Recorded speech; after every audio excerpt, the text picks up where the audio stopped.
The door's not shut on A.J. Brown being closed. Right now, everybody's going to try and lowball the Eagles. People in Minnesota are done with J.J. McCarthy. If the right offer is put in front of them, I think they're going to jump all over it. Tanner McKee is definitely on the market right now. I don't think any team's going to want to overpay now. They'll wait and see what happens.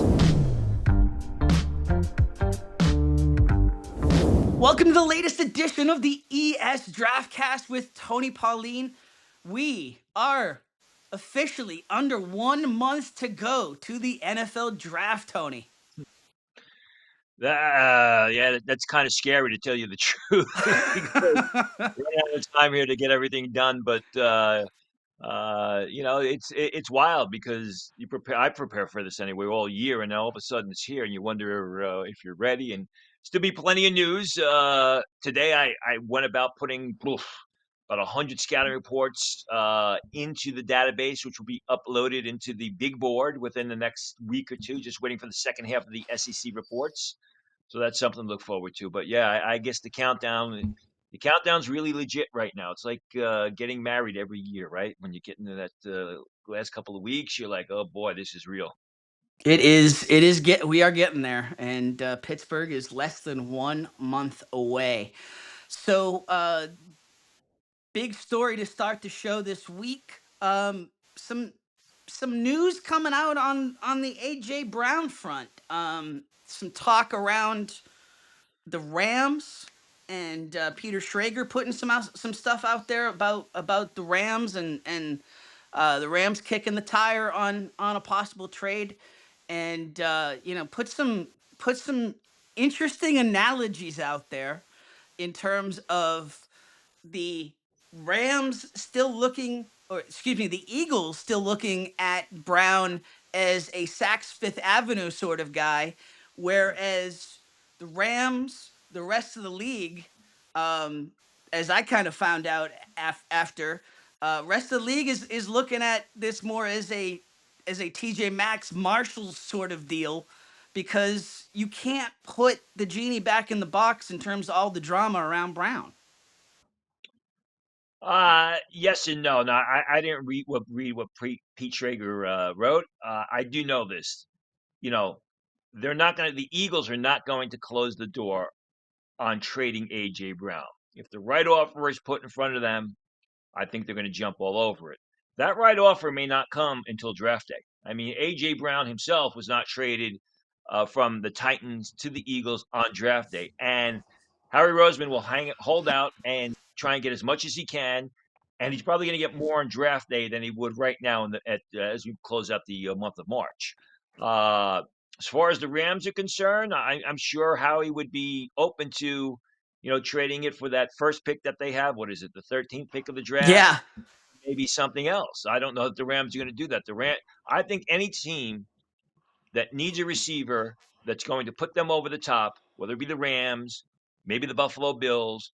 We talked about the Patriots when we started this podcast because that was the talk through the season. Yeah. A.J. Brown wasn't happy. The Patriots were going to be a part of it, even though they did sign a receiver in free agency. I still think that'll be in the conversation. But the door's not shut on A.J. Brown being closed. And, right now, everybody's going to try and lowball the Eagles. Yes. We'll see what happens as we get closer to draft day, and even on draft day. I also don't think it's a big deal what's going on in Philadelphia, because we talked about in the past. I mean, you asked me a couple of weeks ago, overrated players. I thought that their quarterback, Jalen Hurts, is overrated. It's also a lot of other people think that he's overrated. He's not one of the top handful of signal callers in the league. So obviously, and we saw what happened last year when Saquon Barkley went down. I don't think it's that big a deal that A.J. Brown has done what he's done, because he's shown to be a worker. He's shown to be a productive receiver. He's shown the ability to show up on game day. This isn't a question of the skills shrinking on top of all that other stuff. This is, like you said, the tape is still legit. And it's not an A.J. Brown. It's not been a consistent problem or a persistent problem with A.J. Brown. This is something that's cropped up in the past year where he was upset he was not getting the targets. And for all the people who want to say this is a problem or AJ Brown haters, Eagles didn't do well last year when he did not have the year that he wanted and was expected. It's funny. I'm sitting at LaGuardia.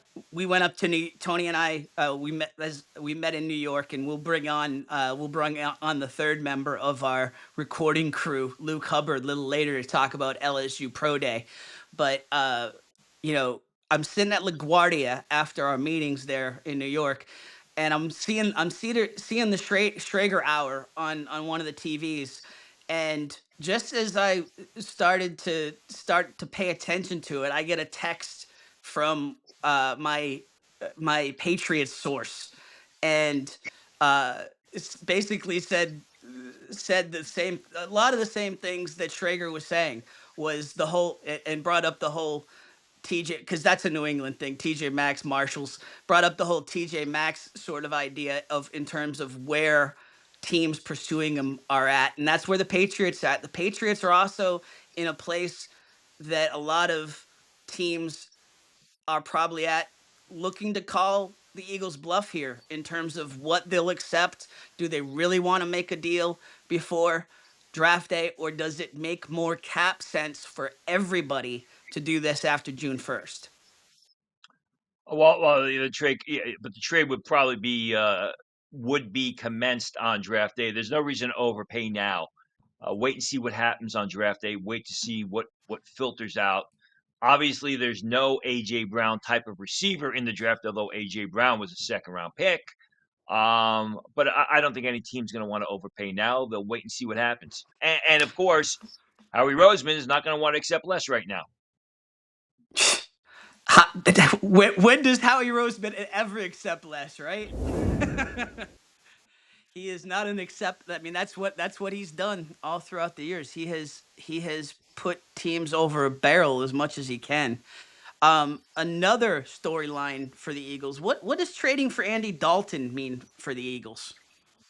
I think it means that they're going to look to move Tanner McKee if they get the right if they get the right offer. Remember, back I believe it was at the Senior Bowl, I had said, or I had been told, and I reported that the New York Jets, specifically the general manager Darren Moogie, was looking at either Davis Mills, of trading for Davis Mills of Houston, or Tanner McKee of the Eagles. And you look at the Jets roster shot, the depth chart right now, it's Geno Smith and then Brady Cook, who played terribly last year. So I think it was a smart move by Roseman. I think it's basically it affirms that they're gonna move forward with Jalen Hurts, but I also think that Tanner McKee is definitely on the market right now.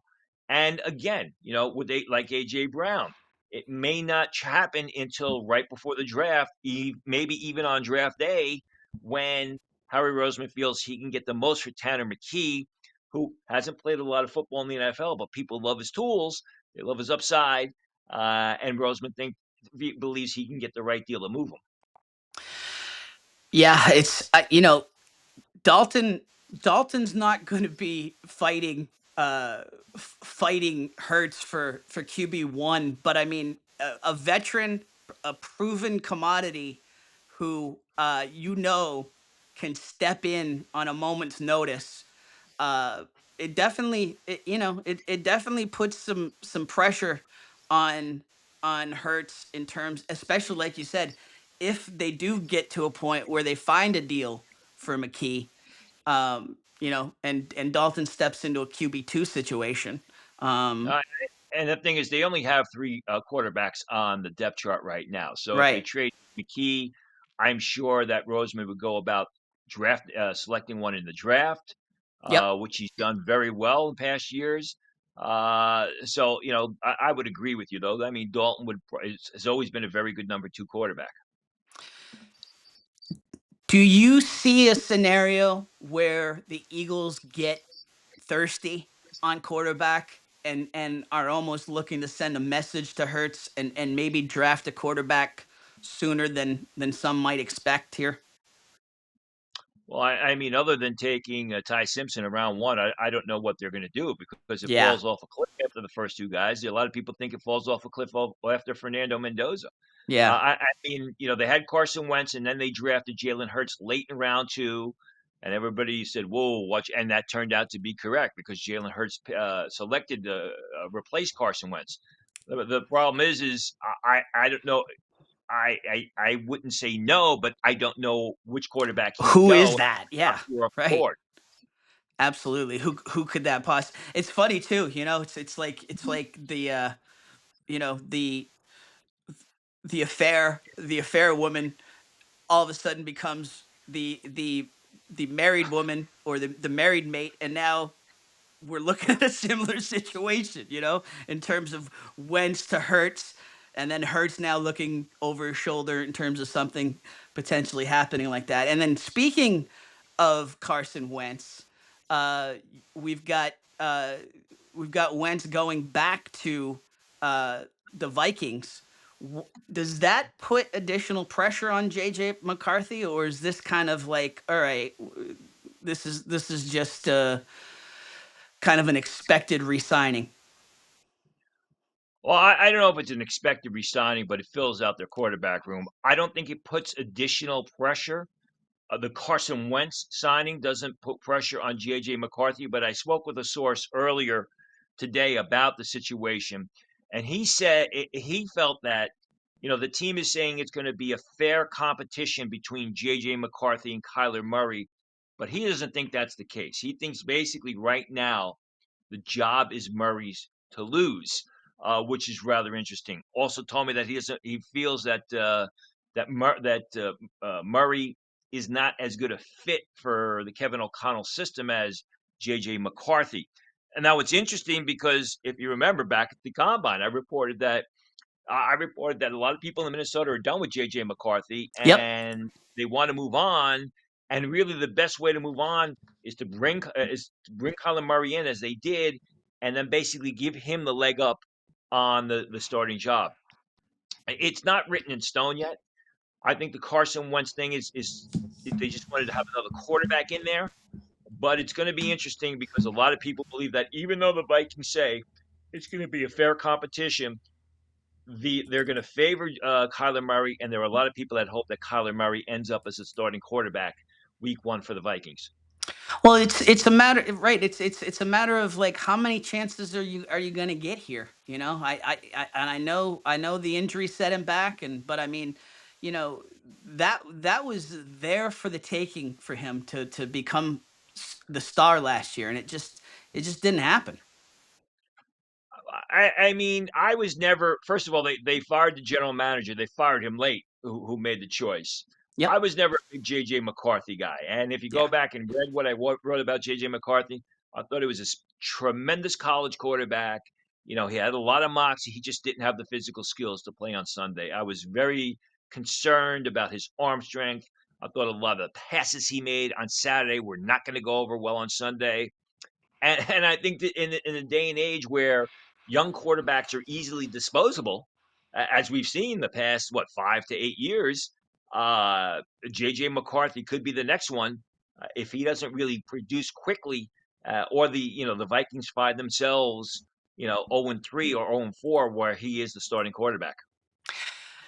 We're gonna talk LSU a little bit later, but like, how is Garrett Nussmeier in terms of a comp to JJ McCarthy? A lot of the things you say about that you said about McCarthy in the past, a lot of the same things you're saying about a Nussmeier. But is it a straight apples to apples comp?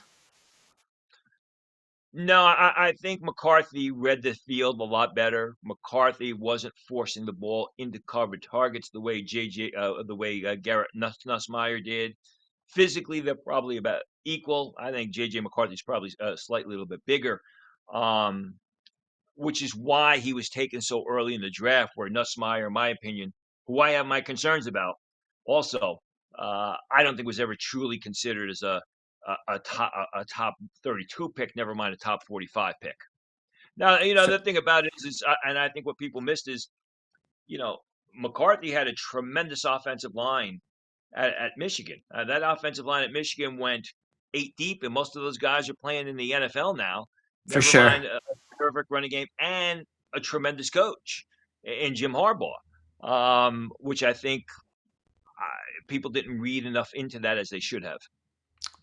Absolutely. Well, we'll see. It's it's getting interesting for sure. It's that's an interesting quarterback room right now. We'll see how it plays out. All right, Scouts notebook time, Tony. Um, week 2 of pro day workouts in the books. What was your biggest takeaways? We've read your recaps on essentially sports, but what were your biggest takeovers from the week that was? Well, I think you got to start first with Oscar Delp, the tight end from Georgia, who had a tremendous pro day. I mean, he ran almost 3 tenths faster than scouts thought. Scouts figured him for a 4.76 guy. He comes in and runs in the high 4.4s. He caught the ball extremely well.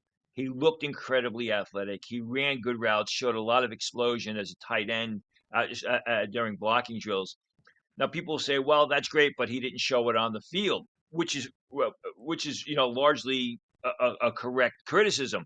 But the fact is, they used a lot of two tight ends at Georgia. They also had 4 really good receivers who are either going to be drafted or signed as priority free agents when the draft rolls around in a month. So I don't think he got the opportunities. I think with Oscar Delp is, he's got the physical skills where people weren't so sure about that before. Where do you draft him? Could he be the tight end number, the second tight end selected? I think it's possible, but I don't think it's probable. I still think it's going to be Eli Stowers. And what will happen with Delp is he's going to fit in somewhere in maybe that late second round, early third round choice. Battling guys like Max Clare to be the number 2 tight end in the draft. Monroe Freeling.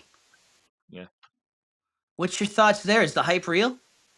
Well, it's not really my thoughts. It's what people are telling me, and everyone I've spoken to will be shocked if Monroe Freeling is a top 10 pick, which some are projecting him to be right now. Now, Monroe Freeling entering the season, I had a third round grade on him. And I had the third round grade because if you watch the 2024 film, Freeling was starting at left tackle for Georgia at the end of the season. He started that game against Notre Dame in the college football playoffs, and he played relatively well. And you saw the upside. He played well this year. He didn't play like a top 10 pick, but as I spoke with people, even former general managers, a guy by the name of Vinny Serrato, if people remember that name, Oh yeah. we talked about how the fact that everybody loves left tackles in the NFL draft. Everybody loves the long, athletic left tackle in the NFL draft. And really, the only guy that fits that mold this year is Monroe Freeling, but he's very undeveloped. So, is the hype real? Not really. He's going to be a first round pick. I struggle to see how he's going to be a top 10 pick. And if a team selects him too early and puts him on the field too early, he's going to struggle mightily as a rookie. How about your thoughts on CJ Allen? Yeah, CJ Allen, the other kid from the Georgia Pro Day. CJ Allen, he had a knee issue. He hurt his knee against Texas, November 15th. Uh, he had a minor procedure for a meniscus. I mean, basically, they had surgery for a meniscus, and it's been an uphill battle. I think CJ Allen is he's kind of stuck between a rock and a hard place. I thought he did well in drills. He didn't test. CJ Allen and his team have to decide. He had the procedure. He's trying to get ready for the draft. Do you work out? Do you get ready to do the 40 and do the vertical jump and everything else? And gosh forbid you experience a setback on that knee, which means you may not be ready for the start of camp, or you just roll the dice, you do the position drills, you don't test, and then, you may not end up as a first round pick. Allen is a real good linebacker. I project him as a bottom half of round 1 guy. He could slide out of the first round. I'm told the Pittsburgh Steelers are the surprise pick for Allen at number 21, and this is before draft meetings get together. So you kind of got to take that with a grain of salt. He's kind of stuck between a rock and a hard place. He's a really good linebacker. He's a great off-ball linebacker. He'll probably be after Avril Reese of Ohio State and Anthony Hill of Texas. He'll be the third off-ball linebacker selected in the draft. But that knee, it's not a major issue, but it's an issue. It's just the timing of it all is so bad for that injury to happen in November, in the middle of November. Has to have the surgery. Do you just basically rest and get ready for camp? Do you go just go all out and work out to prepare, to get some workouts in, and risk a setback, or do you kind of find a happy spot in the middle where you can still work out, you can still do some position drills, and maybe you do the 40? I think right now he's in the middle of that. He's basically doing enough to show scouts something, but he doesn't want to experience a setback, which basically could sideline him for the start of camp. The mystery is better than the potential setback, right? I mean, you put something bad on tape, or you have that setback in the injury in the injury. The mystery almost it's like the backup quarterback syndrome, right? The mystery of what could be is better at this time of year in a lot of ways. I mean, I guess it, it's sort of a badge of honor to be a first round pick. But from a Yes. contract point of view, you'd rather be, top of the second round pick because you're going to get to that second contract early. So yeah, everybody wants to be a first round pick. Long term finances, if you're a really good player, it doesn't make a lot of sense. But I mean, we'll see. We've seen other players who have not worked out in the past be selected in the first round. I think Allen with the knee has just got some considerations and some serious issues that they have to debate as to how far they want to push him before the draft to make sure that he's ready for camp when it opens. That is the dirtiest, probably one of the top dirtiest little secrets of the whole draft process, right? Is the idea, like you said, the sexiness of being a first round pick, having that on your resume. But the Yeah. reality is you're going to get to the next contract quicker in the second round. It's one of those bizarre little intricacies of the behind the scenes of the draft. It's not just first rounders. I mean, you'd rather go undrafted than be a late seventh round Yep. pick because if Yep. you're undrafted, you're going to get a higher signing bonus and you're going to be able to pick the place where you can sign onto. So the big story coming out of a Utah Pro Day was always going to be Spencer Fano, but what did the numbers prove out to you? Well, the big number was his arm length, which we talked about. I mean, the arm length at the combine was 32 and an eighth inch arms, and everybody's like, "Uh-oh, he's in trouble. He's going to play guard. No one's going to see him as a tackle." He goes to pro day. He comes in at 6/8 of an inch longer, 32 and 7/8 inch. He still didn't hit that magical 33-inch mark for the arm length for tackle. But then, as someone else pointed out to me, hey, Joe Thomas didn't have 33-inch arms either, and he worked out pretty well. I think the big takeaway that I got, which I reported on Essentially Sports last week, is a lot of teams are projecting Fano as a left tackle versus a right tackle. And if you watch the film and you look at the numbers from his combine, he ran a 4.91. The athletic numbers are there that would warrant a move to left tackle. The film shows the agility that warrants a move to left tackle. And if teams really feel that he can play left tackle, they're not going to worry about that 1/8 of an inch shortness in the arm, where instead of being 33 inches, he's 32 and 7/8. So now he can play left tackle, and he's much further along in his game than Monroe Freeling, who we just talked about.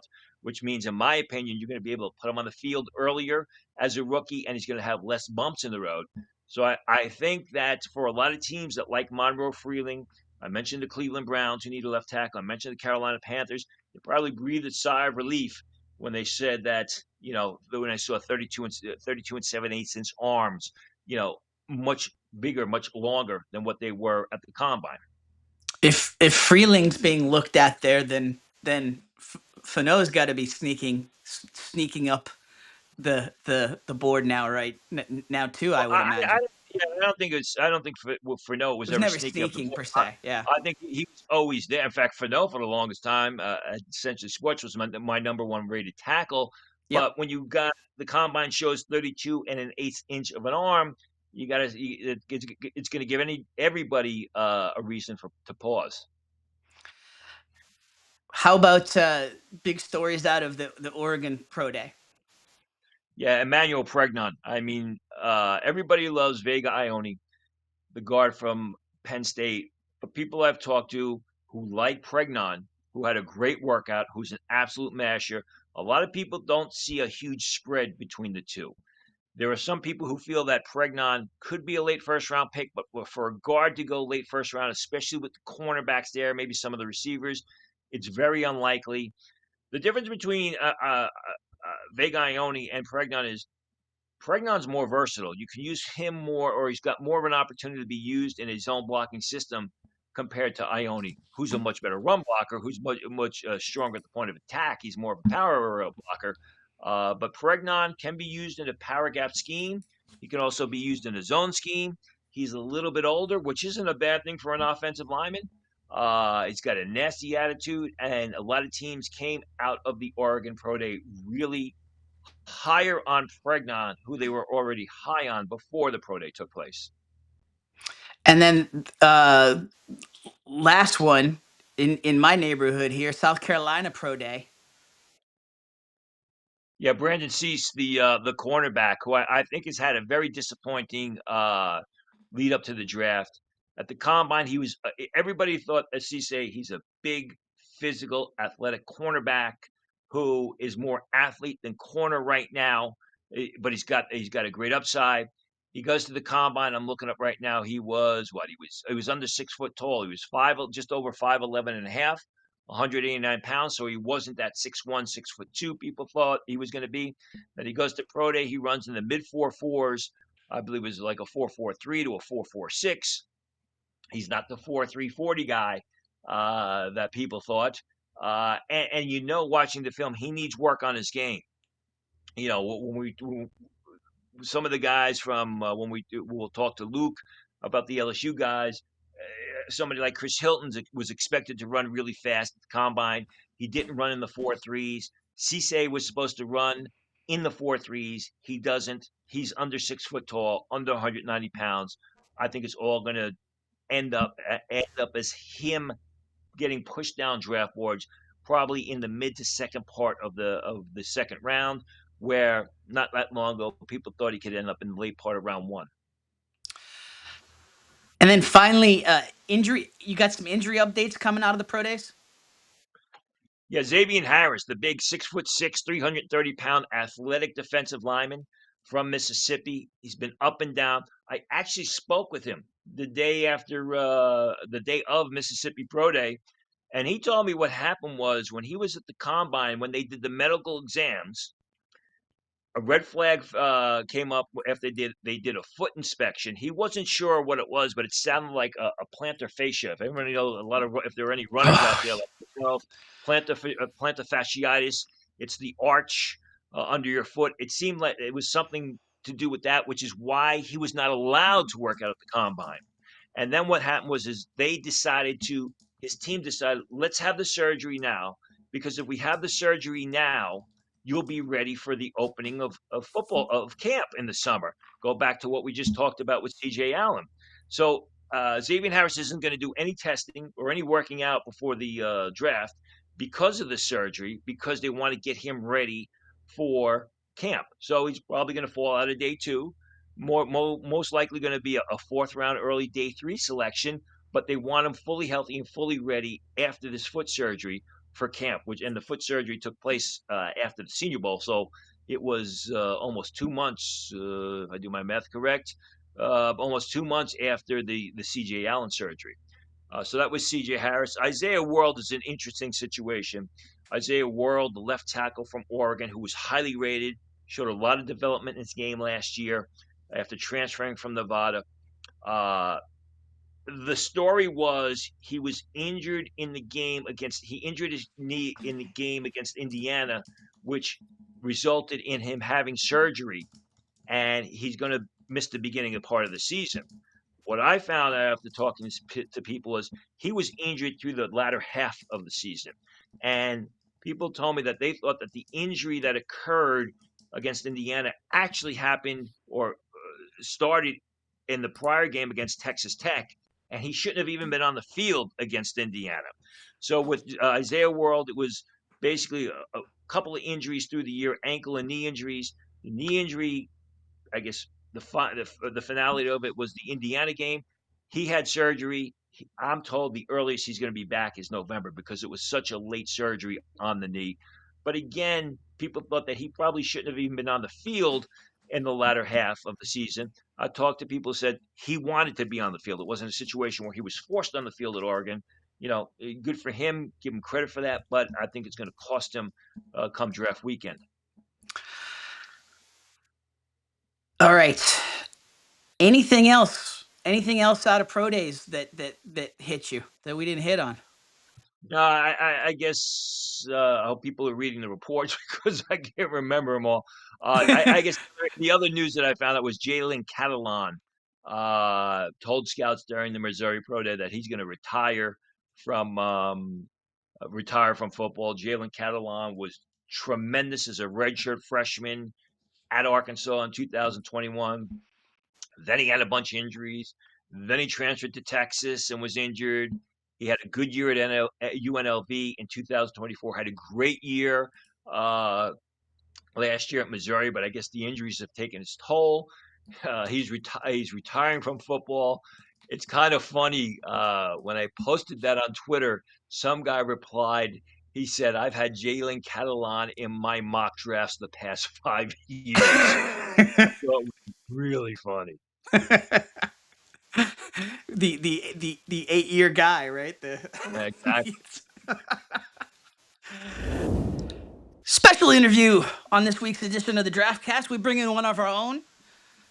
NFL writer Luke Hubard was at the LSU Pro Day. Kind of a homecoming for Mr. Hubard. Luke attended LSU, did some work for LSU. So what was it like being back on campus? Yeah, it was great. It's been a while. Got to see a lot of my friends. And the Pro Day is always one of the better events of the year just to see all the guys that, I watched in college for, 3, 4, I guess now sometimes 1 or 2 years with the transfer portal.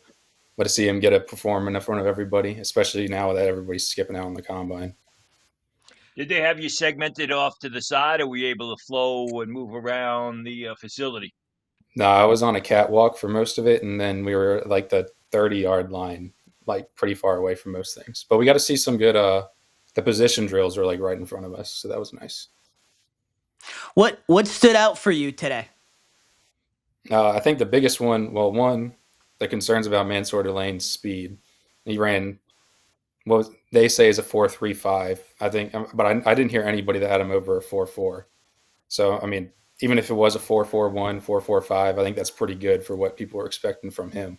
Because, he has all the tools of the cornerback, but speed was a big question mark for him. So I thought he performed pretty well. And then I think Garrett Nussmeier is just, as somebody that watched him all last year, not be able to throw a ball more than 20 yards downfield without it just like lobbing through the air, to be able to see him put some zip on the passes, especially when he's rolling out and throwing deep. It just, to me, it proved that he really was hurt last year and it wasn't just a BS excuse. So I think that NFL teams will be able to look more at his 2024 film to see what they're really going to be able to get with him.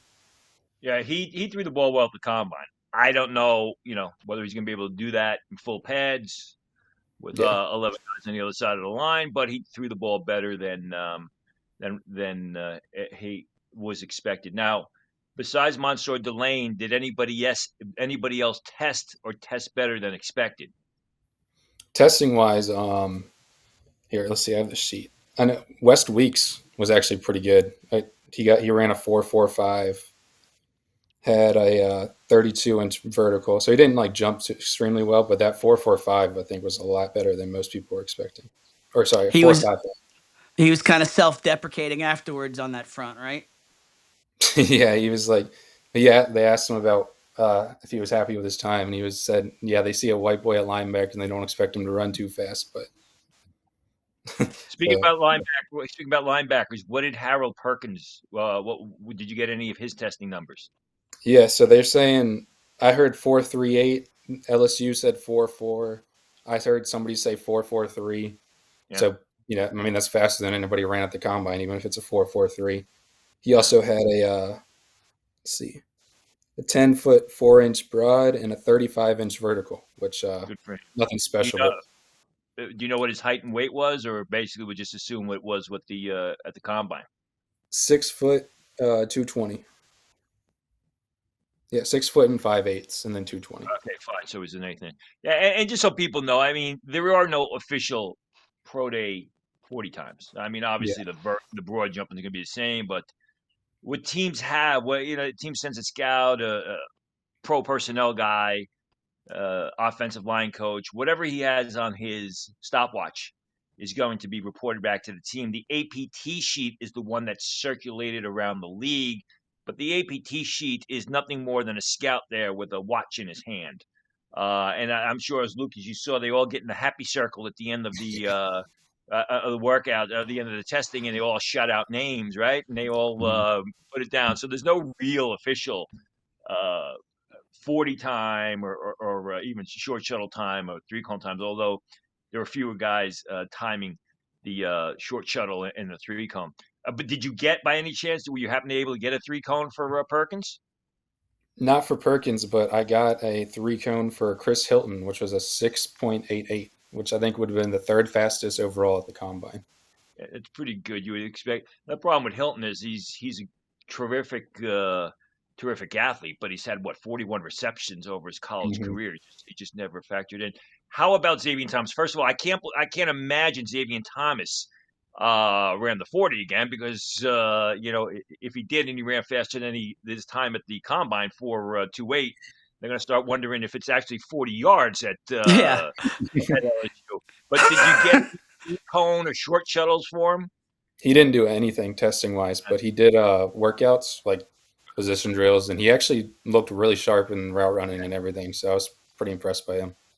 Yeah, he's a terrific pass catcher. He's the Monsieur Delane at the receiver position, in the sense that the question about him was his speed, not his pass catching ability. One last guy for me for now, anyway. The speed Barry, was faster though today. Wasn't a little bit faster than thought. Who? Oh no, go ahead. Go ahead, Tony. Barry Brown. Barry Brown of Louisiana State. Did he do any other additional testing? I got to imagine he caught the ball exceptionally well, because he's an outstanding route runner. I think he's well underrated. He did a vertical 32 inches, a broad 9 foot 10 inches, no 40, no shuttle, no 3-cone that I have recorded at least. All right, well, But he did run well, and like he did a bunch of go routes, and I mean he looked fast as he does on a football field. So yes, those jumps are a little bit disappointing, but he's he's a natural receiver. He's going to be a day 3 steal. Jack Pyburn, did he do anything? Let's see. Jack Pyburn, he did. Let's see. Yeah, he had a 9 foot 1 inch broad jump and a 4.65 40, and only ran it once. And then his shuttle. Yeah. 4.65. No reason to continue on. Yeah, and then he ran a 4.49 shuttle, or not ran, but whatever you want to call it. Okay. So obviously they're there to build everybody up, like Tony said, and big high fives for everybody. But around the facility, around the media, just gauging looks on folks' faces. Was there anyone that disappointed, perhaps, in terms of expectations coming in? I hate to say disappointed, because Chris Hilton did, like, I think he actually did like perform pretty well in the drills, and he actually did defensive back drills, which was interesting. But I thought he actually looked decent in those. But he ran a 4.5 40-yard dash, which, I mean, it was a disappointing time at the combine. I don't remember exactly what it was, but I know it wasn't 4.3s, what some people thought he could put up, and then a 4.5 was not what he was looking for today, especially with Aaron Anderson too. He ran a 4.51 was his best time, and they're supposed to be speed guys. Hilton, you're right about that. Hilton ran a 4.41 at the combine. Yeah. And he's a track and field sprinter, and the speed was supposed to be the key to his game, or the element that was going to make everyone attracted to him, especially after, like I said, 41 receptions Mhm. over 4 years. What about AJ Halsey? He didn't do anything. He was in sweats the whole time and didn't even do like work or drills. Not a good sign, especially because I don't think he. I'm pulling up. Just sorry about this. I'm No. pulling up his. He did. He only did position drills. I'm sorry. He did do the 40. He did a 4.5 to 4.52, but he didn't do position. He didn't do position drills. He did nothing, as you said. He was on the sidelines in sweats. The last time I remember that was what's his name, Dewan Jones. Dewan, who was the big offensive tackle from Ohio State that played. Has played with the Browns up and down. He Is sat on it the Dewan side. Jones? I'm sorry. I think it is Dewan Jones, right? Yeah, he basically sat, and that was a C.J. Stroud, Paris Johnson pro day, and he sat on the sidelines. I was at that pro day, and he really cheesed a lot of people off by basically doing nothing, because these scouts are going out there. They're making the trip out there to see these guys. Did you see any of the underclassmen? Were any of the underclassmen working out? No, none of the underclassmen were working out. They were kind of, I mean, there were some there cheering him on, but nobody did like, because they had 4 receivers running routes for Nussmeier already, so they didn't have anybody else in there or anything like that. Two last guys, Bauer Sharp. Did he run again? Did he try? Because he ran a decent time at the combine for a tight end 4.63. Did he try and improve on that? And how do you look in drills? Um, I'm looking on the sheet.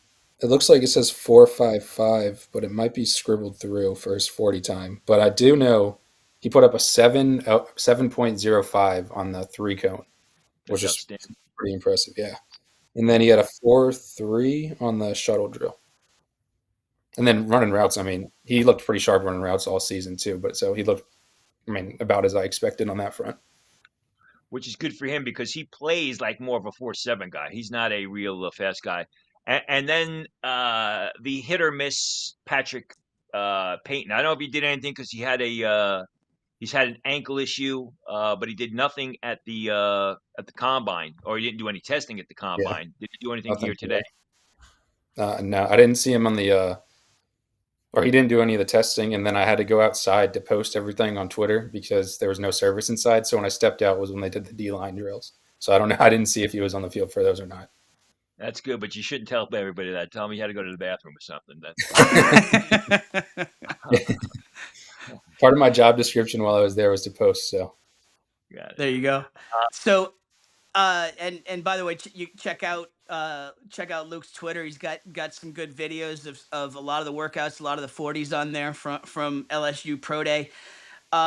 Luke, let's circle back around to Nussmeier. I saw the report you put up for us on EssentiallySports.com.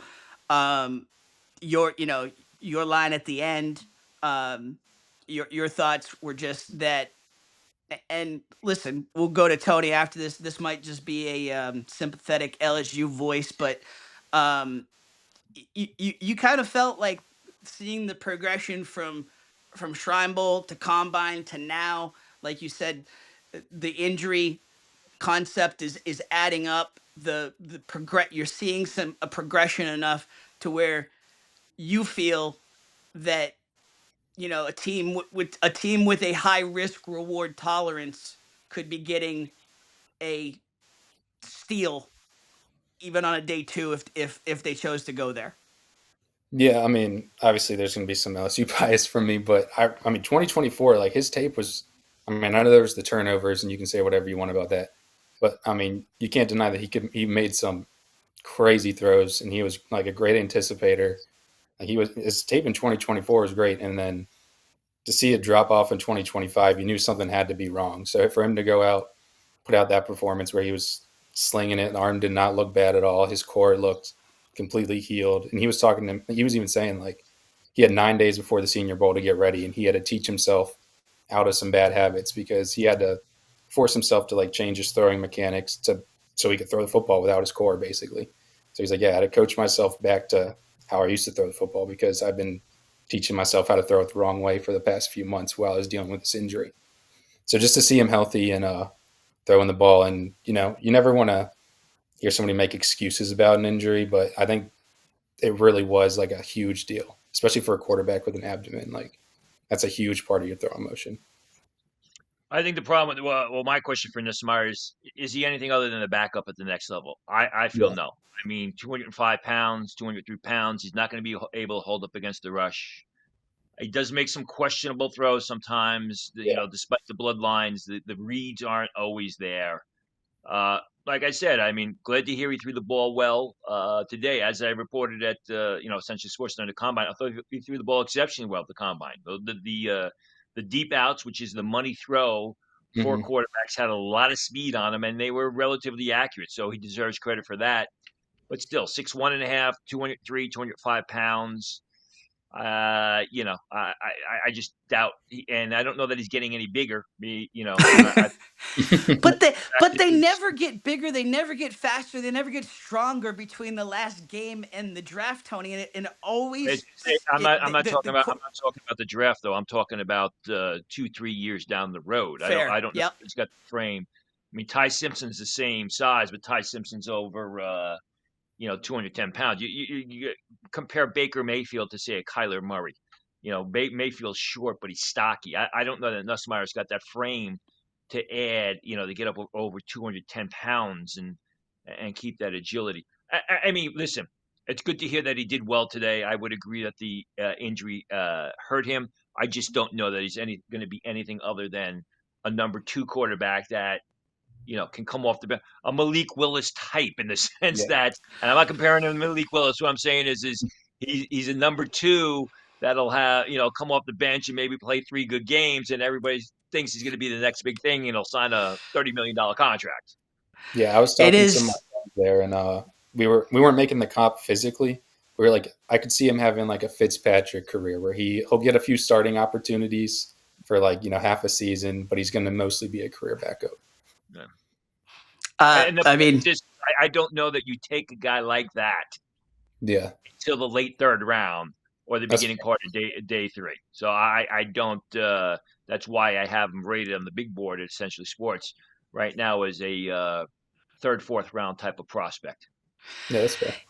it's definitely fair, and it makes sense. I mean, the scouting always, Tony's scouting always makes sense. It's just No, I don't know this about that. this QB QB discount and QB elevation, especially in years like this. It's like everybody wants to go with the sexy pick and take the big sexy media swing. So we will see what that means for Garrett Nussmeier and I mean the rest of the crop from LSU. Luke Hubard, great to have you on the show. Great that you got out to the pro day. And listen, we got together in New York City last week. Shout out to the Muse Hotel. Shout out to McCarthy's Irish Pub. And we got together for a podcast recording. So you'll get to see that later this week, where Tony, Luke, and I do our first swing at a live mock draft, or an in-person mock draft anyway. So get ready to check that out on EssentiallySports.com. And again, huge thanks for getting on with us after the pro day here, Luke. Yeah, no Luke, problem. Thanks for having me on. I got one more last question for you. I don't know if you noticed this because sometimes it could be difficult. Did you notice if there were a specific team or teams running the drills? Like, was there a team running the receiver drills, the Nussmeier drill? Was there a team running the linebacker drills? Was there a team running the defensive back drills for Delane and Halsey? Well, you said Halsey didn't do anything. I apologize. Was there a specific team running the drills for Monsieur Delane? I didn't notice a specific one, but I know the Saints posted they had one of their coaches teaching one of the drills. So let me see if I can find it real quick. Yeah, Saints cornerback coach Grady Brown working with Mansour Delane at the pro day. So it was the Saints cornerback coach running with him. It's their home. It's their home pro day, so why not? Yeah, I think they do running back drills usually when Joel Thomas was there, I think. I might be wrong about that, but I'm pretty sure that's what it usually is. All right, sir. Well, again, thank you for joining us, and we'll be sure to check out all of Luke's coverage for us on EssentiallySports.com. All right, thanks for having me on. All right, so you got to meet him in New York, Tony. Now twice in 1 week with Luke Hubard. What were your thoughts in terms of LSU Pro Day and what he saw? Um, I mean, I guess I was surprised. Some of the guys like Mansour Delane, with Weeks, the linebacker ran much faster than people expected. Chris Hilton didn't run as fast as many thought, and that's going to be a killer for Hilton because it was his 40 time that everyone was banking on that may have put him in the late part of the draft. That's not going to happen now. I think Jack Pyborn, the time that he told us he got for Jack Pyborn, the pass rusher, the edge rusher is great because if you watch Pyborn, he's more of an effort guy than he is a real athletic guy. To lay that time down, teams now know that he has that underlying athleticism. And that's really what pro days are about. You want to see the position drills. You want to see guys like Pyburn change direction, maybe drop off the line into coverage. But whether it's the combine or the pro days, you want to see if they're able to run faster because they have that underlying athleticism and that underlying speed. Just a matter of translating that speed from shorts and t-shirt into full gear onto the football field. Anything else that surprised you one way or the other in terms of what you saw and what you heard from Luke? No, I mean, like Bauer, I think ran faster than a lot of people expected. And when you hear Bauer running faster than expected, Pyburn running faster than expected, Harold Perkins, he told us what some teams have him in the 4.3s.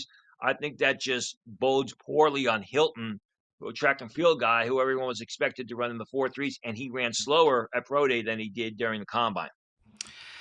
So we've got some other news that's been coming out over the last few days. Some word getting out there that Jordan Tyson is not looking to participate at pro day. And I'm sure what will happen is they'll just push it back. They'll have an individual pro day. I don't know this for a fact. This is just speculation on my part. They'll probably have his own individual pro day to make sure he's fully healthy. Dom Orange, the big defensive tackle from Iowa State. The Iowa State pro day is this week. He's going to have his own personal pro day. I believe it's April 8th. If you read my report on Missouri pro day last week, Josiah Trotter, he had, I believe it was a right knee issue at the combine, which is what sidelined him. I'm looking at it right now. Yeah, it was. He was a right knee medical exclusion. He didn't participate in pro day. He's having his pro day around April 8th. So I'm sure Jordan Tyson will have his own individual pro day probably sometime at the beginning of April. Jordan Tyson's got to do some type of working out. I was never a believer in Jordan Tyson being a top 10 guy, even as people were predicting him to go to the New York Giants with the 5th pick. I knew the injuries were a concern. Is it a concern that he's not participating in pro day? It isn't unless he's not able to get a workout in before the draft itself. Then it's going to be a major red flag. I'm curious, Tony. You've been in this for a long time now. Yeah. This time of year, as we get closer to the draft, it's more of an advantage for you knowing how the game's played in terms of knowing how all these similar situations play out and having comps in terms of different situations. I'm curious in terms of how it works for you, that how it works with you with these agents in terms of the fact that you know the game and they know they can't BS you. They know they can't play the misinformation game with you. Well, the ones that try to, I don't speak with. I mean, they're going to tell it to me straight, or I'm going to hang up the phone. I mean, that's the way it is. It's funny. I talked to Drew Fabianich about this, and Drew had a similar complaint about agents, trying to sell him a load of BS. And Drew said, well, what I ask him is, what do you think about the player? Because the agents are always saying, well, this team said this about X player XYZ, and this team said this about player ABC. And Drew told me, he said, well, I asked the agents, what do you think about the player? And they can't answer. And I said to Drew, it's kind of funny. I said, because I have these people who tell me, well, this guy's a 3rd round pick. This guy's a 3rd round pick. And I shoot back, he's not a 3rd round pick on the 3rd day of the draft. So, a 6th round pick. So I mean, listen, they know that they're not going to get anything by me, or if it sounds kind of suspicious, I'll ask questions, or if they just keep on BSing me, I'll just hang up the phone, which is what happened today with somebody at Miami Pro Day. Did it really? I'm not going to say who, but yeah, it did happen. The one other question I keep meaning to ask you is, having done this for so long, have you ever had the urge or the itch to get on the other side of it and maybe work for a team in a scouting department? No, because I don't want to take a pay cut. I mean, long story short, I actually did try this in 2001, which was the first year I went to the combine. And it was back then that I learned when it comes to the NFL, it's not what you know, but who you know. Now that's changed a little bit, but it's always basically been that way. And you look at the NFL, and they seem to recycle a lot of trash because everybody's hiring their friends, which is wrong, rather than going and hiring the best people. Now I'm way past that. I'm not going to go travel around the nation and watch these guys as I would have done maybe 20 years ago. But there was a time that I wanted to do that. There was a time I tried to do that. Then I saw the way the game was playing, and excuse my expression, I wasn't going to kiss anybody's ass. They were going to take me for what I was and what I knew, and move on from there. Otherwise, I wasn't interested. I would end up doing my own thing. Fair enough. Fair enough. And much respect for that. Back to the news. BYU Yeah. is inviting Jake Ratzlaff to throw at Pro Day despite him violating the honor code. Right. Well, they didn't. They're not inviting him. They invited him. The BYU Pro Day was last week. Wasn't that overly eventful. I think it was Friday. I spoke to a couple of people. There were some decent times. I asked about Ratliff situation. They're like, look, he graduated from the school. Uh, he was a good player there. He's still friends with a lot of teammates. Let's the school and the program was like, let's let him come back and throw the ball. And I heard he threw very, very well. I heard he was slinging it and he was accurate. And I've seen that before where they've invited players who were suspended or even dismissed from the program. They invite them back because they feel they owe the player something. And I think with Ratliff, it was just a situation where, yeah, he violated the school rules. We don't want to get into what the school rules were that he violated, that he got kicked off, but there was no animosity between the two sides, or at least from BYU's side when he left the program. Now, when you say you've heard of it before, is that BYU? Is that other schools or both? Other schools. Well, I've never heard of it off the top of my head. I can think of BYU, but I know other schools have invited players back who were suspended or for whatever reason to participate in pro day. And it's good to see too, because like you said, uh, injury situation, like you said with Jordan Tyson. By the way, the Arizona State's pro day is Friday the 27th. So still time to change there, but in terms of Retzlaff, it's he could have had to have scheduled his own pro day in the same situation, but it's good that like you said, bridges weren't completely burnt. Well, I mean, he played for Tulane last year, so he could have participated in Tulane's Yeah.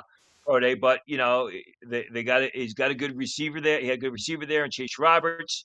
He had a decent tight end there, and he had players that he had basically played with for a couple of years, who he was still friendly with. It was mentioned to me that he's still friendly with those guys. So yeah, I mean, it's good because, like I said, from what I got, no bridges were burned between the two sides. We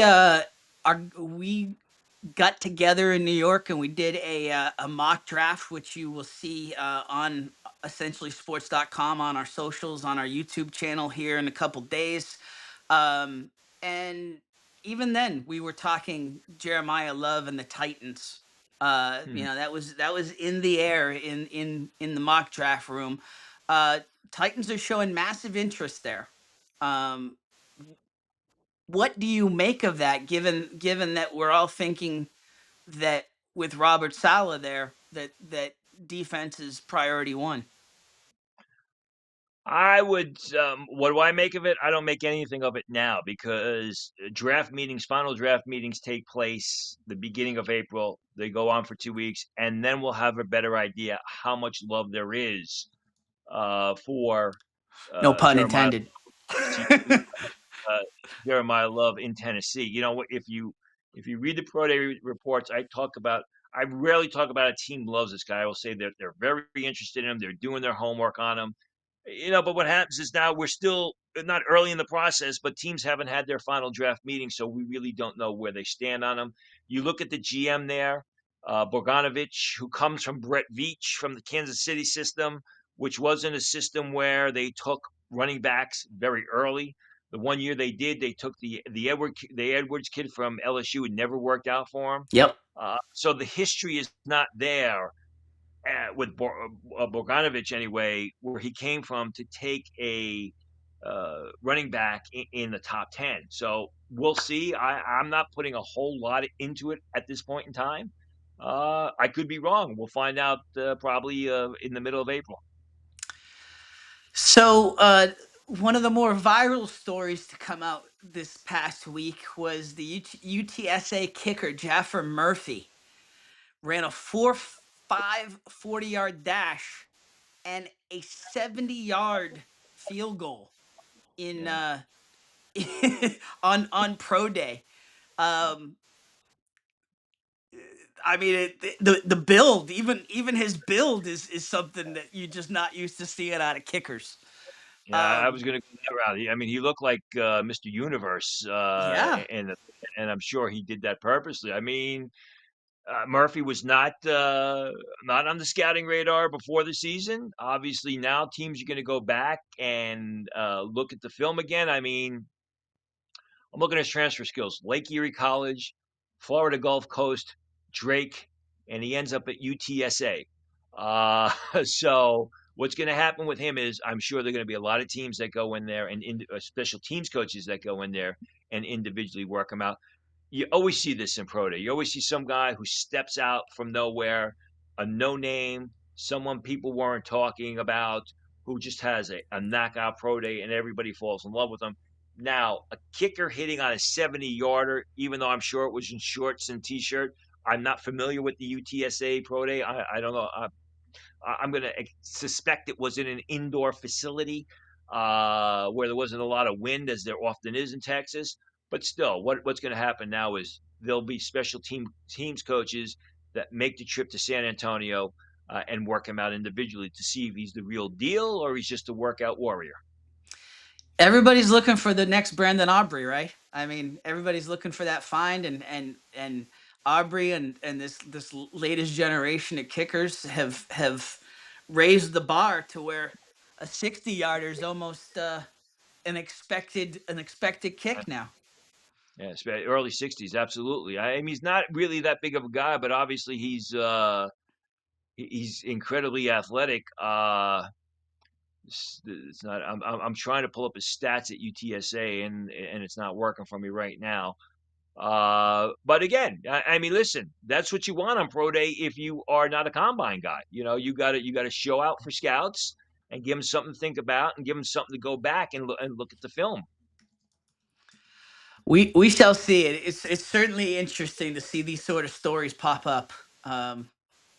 Definitely one of the sexier pro day performances of the year. Oh, for sure.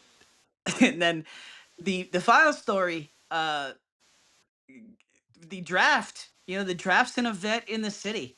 I don't think I've seen this. Maybe this happened in Green Bay. I'm not sure, but Pittsburgh schools have announced that they are going remote. They are going with an e-learning day during the draft, that Thursday and Friday.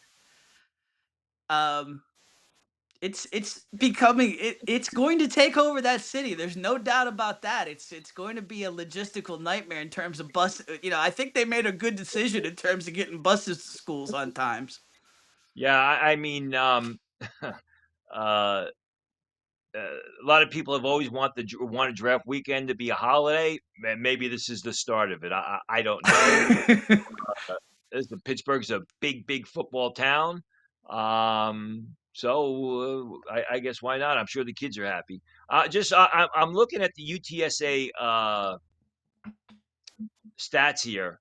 Yep. It looks like this guy didn't kick a single field goal last year for UTSA. So you want to talk about he was there? He was a kickoff guy for him. He was their main kickoff guy. But I don't see where he even attempted a field goal or an extra point. Yeah, he was their kickoff specialist. Right. Touchbacks. If you want a touchback, he's your guy. He had 54. He had 88 kickoffs, 54 with touchbacks.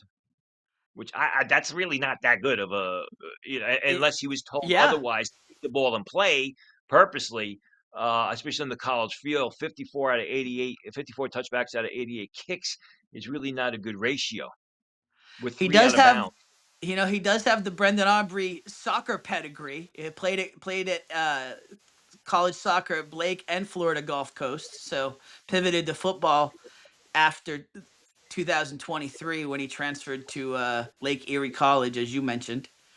Made all 17 extra points and 13 of 24 field goal attempts for Lake Erie, including a 60-yard kick that tied the longest in Division II that year. But like you said, nothing at UT. What was that kick? 60. Okay. So. All right. Yeah. But again, nothing last year. What'll happen is special teams coaches will go back in there and look. You always get these stories. You always get these stories out of pro. There was a kid from, was it Lane College or an offensive lineman who ran like in the 4.7s, and he's 6'1", and everybody was loving him. He never amounted to anything, so it makes for a good story. It would have if he'd ran at the combine. It would have shattered the 40 record for a kicker or a punter. There you go. I mean, it's like Taylor Green. I mean, everybody loves Taylor Green because he ran a 4.36 and jumped through the roof. That's great, but Taylor Green's job is to precisely place his throws, which he didn't show a lot of improvement in the past over the past 2 seasons, or at least from his junior year to his senior year. All right, Tony, a couple mailbag questions to end. These are more not so much team specific questions, more philosophical questions coming out of the mailbag this week. Which yeah. So and again, you can always hit us on the mailbag. Check out the newsletter, the Huddle newsletter on Tuesdays, where you will get a direct link to ask Tony questions. But couple interesting questions. What's more important, college production or physical traits? It's a great question. They're both important. The reason why teams like physical traits is because if you have two guys that are 6'4", 250 pounds, and one guy runs a 4.8 and the other guy runs a 4.6, and the guy who ran the 4.8 has 13 sacks the year before he was drafted, and the guy who runs the 4.6 only has 2 sacks, coaches are going to say, well, I'll take that guy who had the faster time, 250 pounds, ran the 4.6. Even though he had 2 sacks, I'm going to coach him to be the better football player. I'm going to coach the best out of him. That's why they're called football coaches. They're equally as important. I mean, if a great cornerback, a guy, we talked with Luke about it. Luke mentioned it with Mansour Delane. The big question about Mansour Delane was his speed. I heard that for the past 3 years. I didn't see it on film, but I heard about it for the past 3 years. He goes and he runs the 4.3s today. If you have a cornerback who's great on the college level, 6 interceptions, double-digit pass breakups, but then he can't run the 4.6, that's going to kill him. That will absolutely kill him. So both are important. I think there are some teams, what happens is that later in the draft, they will look at the size speed guys. Because those picks are expendable. A lot of those times those picks don't make it. And they say, listen, if we can get the bigger, faster athlete in the later round and we can develop him, we hit on him, we got ourselves a bargain. They're both important, but that's the reason why teams look towards the measurables. The And just final so you know, question. Go ahead. I was talking about the workout where I apologize for cutting you off there. No It problem. wasn't Lane College, it was Mercer College, and the kid's name was Jason Poe. He ran the 4.9s. He did 34 reps, and he was, a YouTube social media warrior with his pro day, but he amounted to nothing. So just be careful with these guys that, Making Georgia's finest. yeah, doing inhumane things during pro day. Is there too much? Last question coming out of the mailbag this week is there too much data in scouting now? Mhm. It's it's interesting. It's Yeah. you got the core measurables that you've always had, and now when we're talking about scouting numbers, it almost feels like a Cheesecake Factory menu in terms of all of the numbers that are out there right now. Well, fortunately, I've never eaten a Cheesecake Factory, so I Oh, dude, wouldn't it's like a know about 20-page menu. It's one of those that. No, spots where you don't even know what to pick. um, I mean, I guess for some there is. I still, people talk. He ran a 4.55, yeah, but he hit 22 miles an hour on the speedometer or whatever it is. And you go to the Senior Bowl and they put up the top 5 fastest guys, not 40 time, but by speed. The fastest speed they hit. So I guess it's just one other aspect to answer the viewers' questions.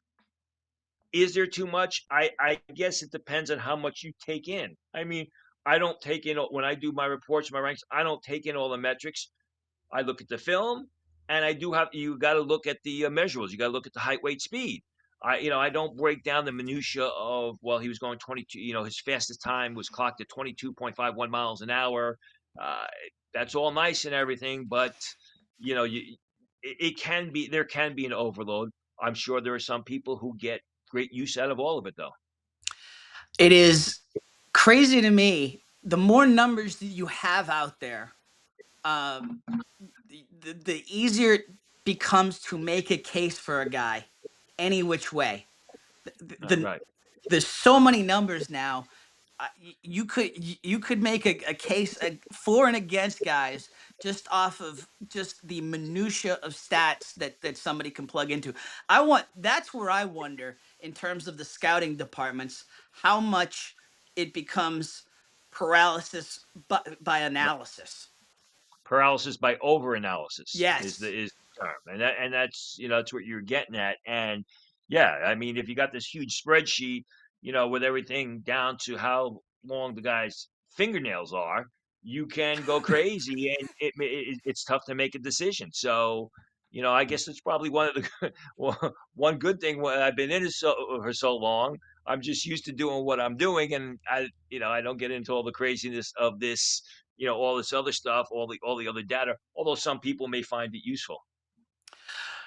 One thing we want to make sure we point you to before we let everybody go this week, uh, get to the ES draft, the ES NFL draft board with the handsome suited Tony Pauline there.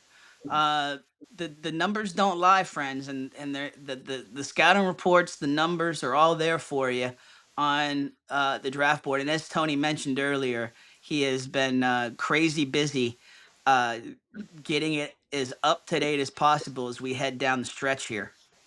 Yeah, these SEC reports kind of kill me, but we're at the end there. They're being uploaded.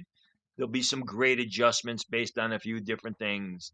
Some guys who ran faster at pro day who didn't maybe run at the combine have to take that into consideration. Little bits and pieces of what I'm hearing, you have to put that in context as well. But yeah, I would expect an update, if not by the end of this week, by the beginning of next week, and we'll talk about it the next podcast.